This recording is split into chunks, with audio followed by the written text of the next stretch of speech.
தெல்லுகளை தமிழ்வாணி நினக்கொரு விண்ணப்பம் செய்திடுவேன். எள்ளத்தனை பொழுதும் பயனின்றி இராத என் நாவினிலே வெள்ளமென பொழிவாய் சக்திவேல் சக்திவேல் சக்திவேல். இது பாரதியாரின் வாக்கு. பாரதி என்னும் மகாகவிக்கு விழா எடுக்க வேண்டும் என்ற நோக்கில் கடந்த ஆண்டு முதல் ஆஸ்டின் இந்து கோவிலில் பாரதியார் தின விழா கொண்டாடப்பட்டு வருகிறது. 2ஆம் ஆண்டு விழாவாக இன்று கூடியிருக்கும் அனைவருக்கும் என் பணிவான வணக்கங்களை தெரிவித்துக் கொள்கிறேன். நாம் நன்கு அறிந்த உணர்ந்த பாரதியார் பற்றி சில தகவல்களை நம் நினைவை புதுப்பித்துக் கொள்வதற்கும் இங்கு கூடியிருக்கும் அடுத்த தலைமுறை குழந்தைகளுக்கும் அறிந்து கொள்வதற்காக இன்று அமர்ந்து கேட்பவருக்கும் என்னாலோ காணொளி மூலமாக கேட்க இருக்கும் அனைவருக்கும் பாரதியார் பற்றிய தகவல்களை பகிர விளைகிறேன். நாம் ஏன் பாரதியாரை கொண்டாட வேண்டும்? பாரதியார் என்பவர் ஒரு கவிஞர் தானே? இது ஒரு முரணான கேள்வி. இந்த முரணான கேள்வியை நமக்கு நாமே கேட்டுக்கொள்ள வேண்டும். நாம் எப்பொழுது முரணான கேள்விகளை வைக்கிறோமோ அதன் மூலம் நிறைய தேடல்களை உருவாக்குவோம். தேடல்களை உருவாக்கும் போது அதிக தெளிவு பெறுவதற்கு அதுவே ஒரு வழித்துணையாக அமையும். அந்த கேள்வியை நான் கேட்டுக்கொண்ட போது எனக்குள் தோன்றிய கருத்துக்களை இங்கு சிலவற்றை பகிர்கிறேன். முரண்கள் இல்லாத மனிதர்கள் என்பவர்கள் யாருமே இருக்க முடியாது.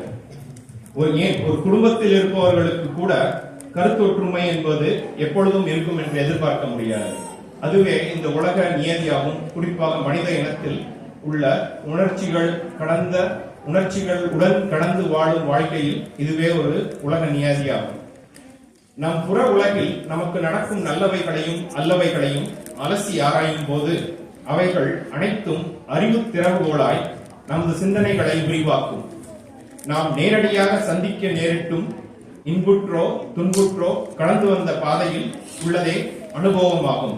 அவ்வாறான அனுபவத்தில் அடைந்த ஞானத்தை தமது எழுத்துக்களால் வரி வடிவம் கொடுத்து காலகாலமாக நடைபெற்று நின்றிட தன் படைப்புகளை கவிதைகளாகவும் கட்டுரைகளாகவும் கதைகளாகவும் பன்னிசையுடன் கூட பாடக்கூடிய பாடலாகவும் படித்து தந்தவர் மகாகவி பாரதியார். தன் உணர்ச்சிகளுக்கு எழுத்தோவியம் கொடுத்து அதை பிறர் மனதில் வீரியம் மிக்க கருத்தாக எழச் செய்வதற்காக விதைகளை தூவி அதை தம் எழுத்துக்கள் மூலம் தானே வளர்த்தெடுத்தார். காலத்தால் அழியாத, அதுவும் காலத்திற்கேற்ப மாறாத பல கருத்துக்களை நாம் திருக்குறளை அவ்வாறு சொல்லலாம். என்னாலோ எழுதப்பட்ட திருக்குறள் இன்றும் என்றும் அறநூலாக பயிலப்பட்டு வருகிறது. அதில் எந்த ஒரு முரணும் யாரும் கூறிவிட முடியாது. அவ்வாறு பாரதியாரின் கருத்துக்கள் பெரும்பாலான அறக்கருத்துக்களாகவும் எக்காலத்திலும் நிலை பெற்று இருக்கக்கூடிய கருத்துக்களாகவும் விளங்குகின்றன. பறந்து விரிந்த அந்த பாரத நாட்டில் சுதந்திர போராட்ட காலத்தில் பலவிதமான இன்னல்களை தாண்டி நம் மனிதர்களின், அதாவது இந்தியர்களின் வாழ்க்கை இருந்து வந்த காலம். அப்போது எட்டயபுரம் என்னும் சிற்றூரில் 1882ஆம் ஆண்டு டிசம்பர் மாதம் 11ஆம் தேதி திரு சின்னசாமி இளக்கும்மி அம்மாள் தம்பதிகளுக்கு ஒரே மகனாக சுப்பிரமணியன் என்ற பெயருடன் பிறந்தார். தனது 5வது வயதில் தாயை இழந்தார். தந்தையின் அரவணைப்பில் வாழ்ந்தவர் 11 வயதில் எட்டயபுரம் சமஸ்தானத்தில் தனது கவித்திறனை வெளிப்படுத்தி பாரதி என்னும் பட்டம் பெற்றார். பல தமிழ் பண்டிதர்களுடன் சொற்போர் செய்து பல வெற்றியும் கண்டார். 1897ஆம் ஆண்டு ஜூன் 15ஆம் தேதி தனது 14.5 வயதில் செல்லம்மாள் என்பவரை மணந்தார். அப்போது செல்லம்மாளின் வயது 7. இன்றைய காலகட்டத்திற்கும் ஒவ்வாத கருத்துக்கள், ஆனால் அதுவே வாழ்க்கையின் நிஜ யதார்த்தமாக இருந்து வந்துள்ளது. 1898ஆம் ஆண்டு தனது தந்தையும் இழந்த பாரதி அதன் பின் தன் அத்தையின் அரவணைப்பில் 4 ஆண்டுகள் காசியில் வசித்தார். அங்கு மெட்ரிகுலேஷன் பள்ளியில் தேர்ச்சி பெற்றார். பின்னர் அலகாபாத் சர்வ கலாசாலையில் பொதுமுக தேர்வில் முதன்மையாக தேர்ச்சி பெற்றார். சமஸ்கிருதம், இந்தி போன்ற மொழிகளை நன்கு கற்றுத் தெளிந்தார். என்று 1902ஆம் ஆண்டு எட்டயபுரம் திரும்பி அங்கு அரசவை கவிஞராக பணியாற்றினார். அதில் அவருக்கு பெரும் ஈடுபாடு இல்லை என்றாலும் அப்போதுதான் அவருடைய முதல் பாடல் தனிமை இரக்கம் என்பது அச்சேறியது. பின்னர் மதுரை சேதுபதி கலாசாலையில் தமிழ் பண்டிதர், சென்னை சுதேசமித்திரனில் பத்திரிகையில் உதவி ஆசிரியர், சக்கரவர்த்தினி என்னும் மாத பத்திரிகையில் ஆசிரியர் என பலவிதமான பணிகளை புரிந்தார்.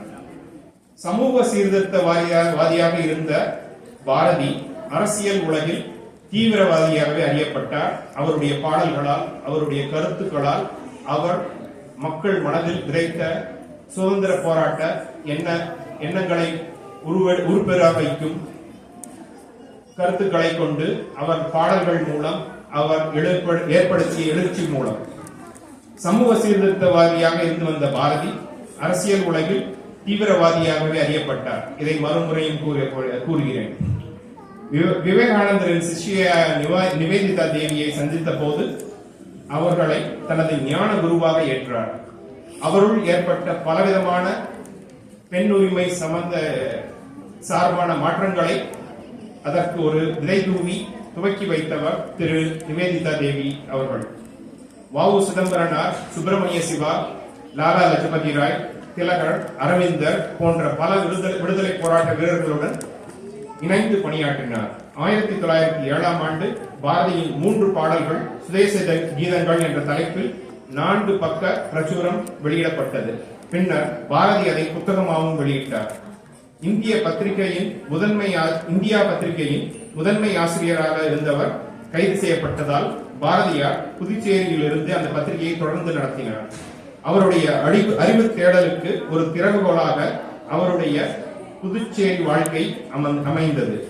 அங்கு அவர் குள்ளச்சாமி, கோவிந்தசாமி போன்ற சித்தர்களுடன் தொடர்பு கொண்டு கிட்டத்தட்ட 10 ஆண்டுகள் அவர்களுடன் வாழ்க்கையில் இறை அனுபவத்தை தேடி பயணித்தார்.